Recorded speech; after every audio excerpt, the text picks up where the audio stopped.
ಜನಕ್ಕೆ ಏನಂದ್ರೆ ಜಾಸ್ತಿ ಇಂಗ್ರೀಡಿಯೆಂಟ್ಸ್ ಇದ್ರೇನು ನೋಡೋರಿಗೆ ಅದು ಈಸಿ ಅನ್ಸ್ಬೇಕು. ಒಂದೊಂದು ಸ್ಟೈಲಲ್ಲಿ ಮತ್ತೆ ಚೇಂಜ್ ಮಾಡ್ತೀನಿ, ಫ್ಲೇವರು ಕಲರು ಎಲ್ಲ ಚೇಂಜ್ ಮಾಡ್ತೀನಿ. ಆವಾಗ ನಮಗೆ ಜನ ಕಡೆಯಿಂದ ಕಮೆಂಟ್ಗಳು ಬಂತು.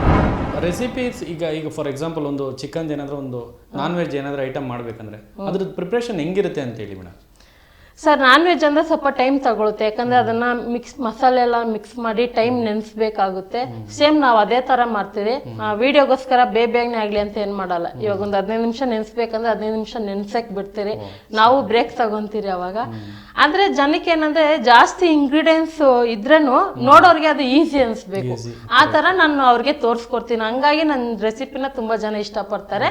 ಸೊ ಮತ್ತೆ ಇನ್ನೊಂದು ಏನಂದರೆ ರೆಸ್ಟೋರೆಂಟಲ್ಲಿ ಹೋಟೆಲಲ್ಲಿ ಮಾಡ್ತಾರಲ್ಲ ಅದೇ ಥರ ಟೇಸ್ಟ್ ಬರುತ್ತೆ ಅಂತ ಹೇಳ್ತಾರೆ. ತುಂಬಾನೇ ಖುಷಿ ಆಗೈತೆ. ಯಾಕಂದ್ರೆ ನಾವು ಈ ಕುಕಿಂಗ್ ಚಾನಲ್ ಅಂತಲ್ಲ, ಅಡುಗೆದಲ್ಲಿ ತುಂಬಾ ಇಂಟ್ರೆಸ್ಟ್ ಇರೋರು ಒಂದು ಊಟ ಮಾಡ್ತಾರೆ ಅಂದ್ರೆ ಅದ್ರಲ್ಲಿ ಏನ್ ಹಾಕಿದ್ದಾರೆ, ಅದ್ರದ್ದು ಏನ್ ಫ್ಲೇವರು ಅದೆಲ್ಲ ಟೆಸ್ಟ್ ಮಾಡ್ತೀವಿ ನಾವು. ಒಂದು ಬೈಟಲ್ಲೇ ಗೊತ್ತಾಗುತ್ತೆ ನಮಗೆ. ಆ ಥರ ಫೀಲ್ ಮಾಡಿಕೊಂಡು ನಾನು ರೆಸಿಪಿಗಳನ್ನ ಟ್ರೈ ಮಾಡ್ತೀನಿ. ಈ ರೆಸಿಪಿ ಮೇಡಮ್ ಹೆಂಗ್ ಟ್ರೈ ಮಾಡ್ತೀರಿ ಅಂತ ಹೇಳಿ, ಅಂದ್ರೆ ನಿಮ್ಗೆ ಏನಾದರೂ ಬಾಯಿ ರುಚಿಗೆ ಫಾರ್ ಎಕ್ಸಾಂಪಲ್ ಈಗ ಏನಾದರೂ ನಾನ್ ವೆಜ್ ತಿನ್ಬೇಕು ಅಥವಾ ಬಿರಿಯಾನಿ ತಿನ್ಬೇಕು ಅಂತ ಅನ್ಕೊಂಡಾಗ ಸೊ ಅದನ್ನೇ ರೆಸಿಪಿ ಮಾಡೋ ಒಂದು ಶೂಟ್ ಮಾಡಿ ಅಪ್ಲೋಡ್ ಮಾಡ್ಬಿಡೋದು ಅಥವಾ ಹೇಗಿರುತ್ತೆ ಅಂತ ಹೇಳಿ. ಸರ್ ಅದು ಅಪ್ಲೋಡ್ ಮಾಡೋದಿಲ್ಲ, ಯಾಕಂದ್ರೆ ನಮ್ಮ ಮನೇಲಿ ಇವಾಗೂ ನನ್ನ ಬೈತಾರೆ ಮತ್ತೆ ಕಾಮಿಡಿಯಾಗಿ ಕಾಲು ಎಳಿತಾರೆ. ಏನಂದ್ರೆ ನನ್ನ ಹತ್ರ ಬುದ್ಧಿ ಏನಂದ್ರೆ ಇವಾಗ ಒಂದು ರೆಸಿಪಿ ಮಾಡಿರ್ತೀನ ಅದನ್ನ ನೆಕ್ಸ್ಟ್ ಟೈಮ್ ನಾನು ಅದೇ ತರ ಟೇಸ್ಟ್ ಮಾಡಿರಲ್ಲ, ಬೇರೆ ತರ ಮಾಡಿರ್ತೀನಿ. ನಮ್ಮ ತಮ್ಮ ಆಗ್ಲಿ ನಮ್ಮ ಅಮ್ಮ ಆಗ್ಲಿ ಬೈತಾರೆ, ನೋಡಿ ಇವತ್ತು ಚೆನ್ನಾಗಿ ಮಾಡಿದ್ಯಾ, ಇನ್ನೊಂದ್ ದಿವಸ ಅದೇ ತರ ಮಾಡ್ಕೊಳಂದ್ರೆ ಮಾಡಲ್ಲ, ಮರ್ತ್ಕೊಂಡ್ಬಿಡ್ತೀವಿ. ಏನಾದ್ರು ಬೇರೆ ಮಿಸ್ಟೇಕ್ ಮಾಡಿರ್ತಿಲ್ಲ, ಬೇರೆ ಏನಾದ್ರು ಐಟಮ್ ಹಾಕಿರ್ತೀನಿ. ಸೊ ನನಗೆ ಅದೇ ತರನೇ ರೆಸಿಪಿ ಏನಾದ್ರು ಮಾಡಿದ್ರೆ ಚೇಂಜ್ ಮಾಡ್ತಾನೆ ಇರ್ತೀನಿ. ಕೆಲವೊಂದು ಸಿಗ್ನೇಚರ್ ರೆಸಿಪಿಗಳು ನನ್ನ ಮೈಂಡಲ್ಲಿ ಇರ್ತವೆ, ಅವಾಗ ಒಂದೇ ಥರ ಮಾಡ್ತಾ ಇರ್ತೀನಿ. ಸೊ ಅದೆಲ್ಲ ಮರೆಯಲ್ಲ. ಒಂದೊಂದು ಸ್ಟೈಲಲ್ಲಿ ಮತ್ತೆ ಚೇಂಜ್ ಮಾಡ್ತೀನಿ, ಫ್ಲೇವರು ಕಲರು ಎಲ್ಲ ಚೇಂಜ್ ಮಾಡ್ತೀನಿ ನಾನು. Okay, super madam. ಇನ್ನು ತುಂಬ ಜಾಸ್ತಿ ವ್ಯೂಸ್ ಆದಂಥ ರೆಸಿಪೀಸ್ ಯಾವುದು ಹೇಳ್ಬೋದಾ ಮೇಡಮ್?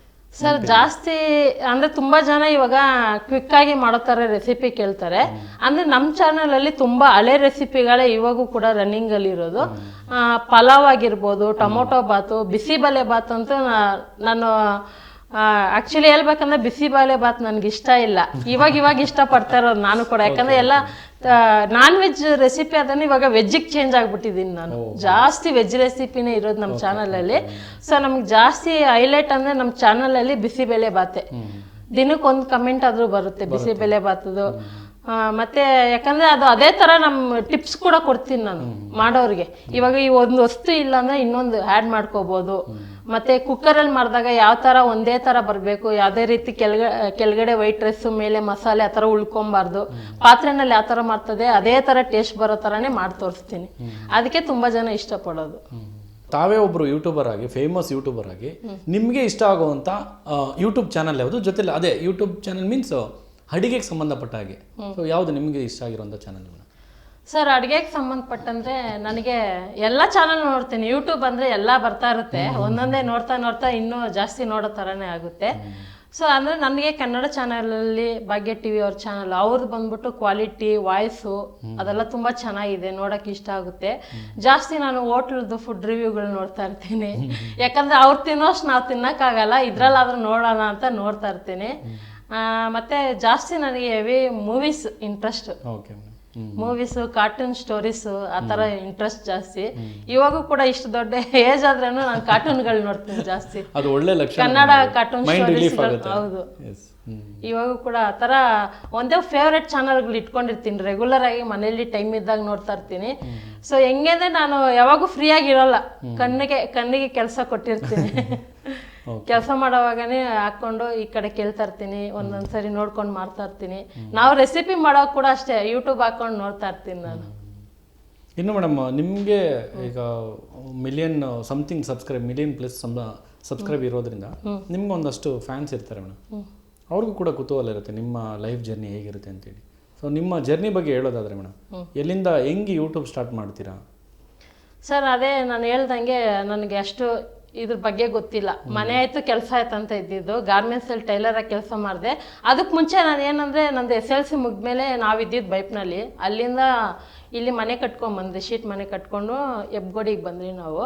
ಸೊ ಆನಂತರ ಮನೇಲಿ ಕೂತ್ಕೊಂಡು ಏನು ಮಾಡೋದು, ತಮ್ಮನ ತಂಗಿನ ಬೆಳಗ್ಗೆ ಸ್ಕೂಲ್ ಕರ್ಕೊಂಡು ಹೋಗೋದು, ಮಧ್ಯಾಹ್ನ ಕರ್ಕೊಂಬರೋದು.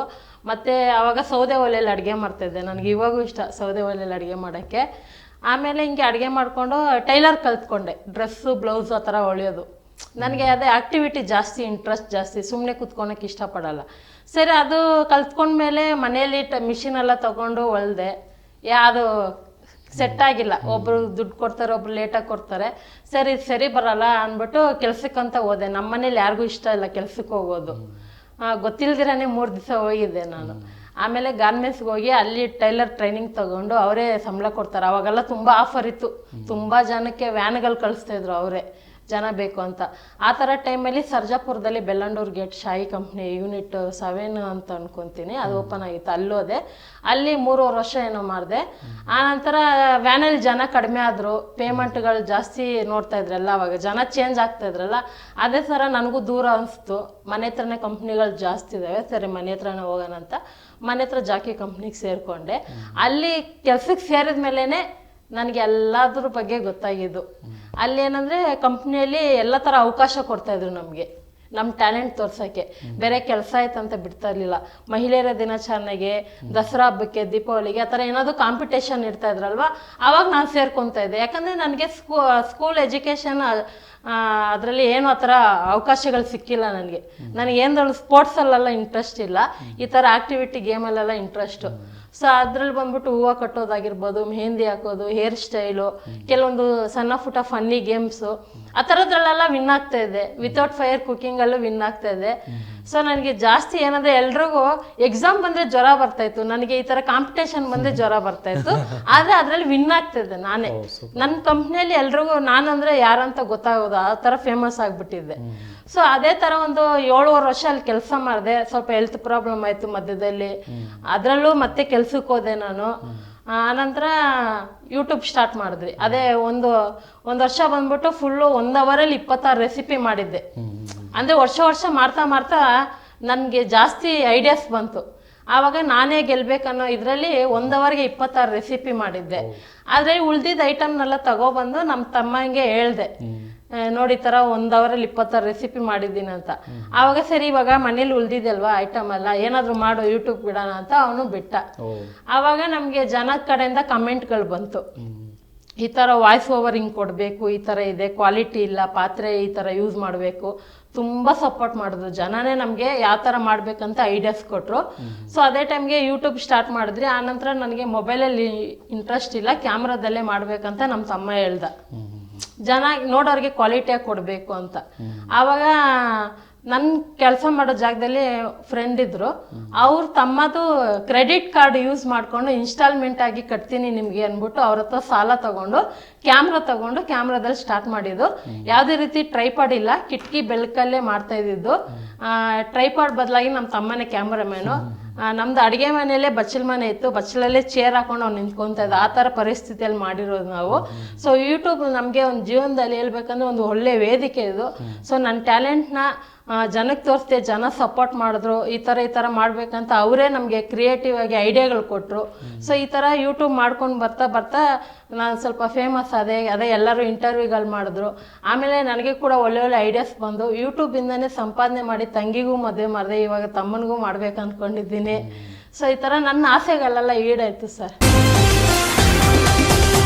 TV12 ಕನ್ನಡ, ಇದು ಕನ್ನಡಿಗರ ಧ್ವನಿ.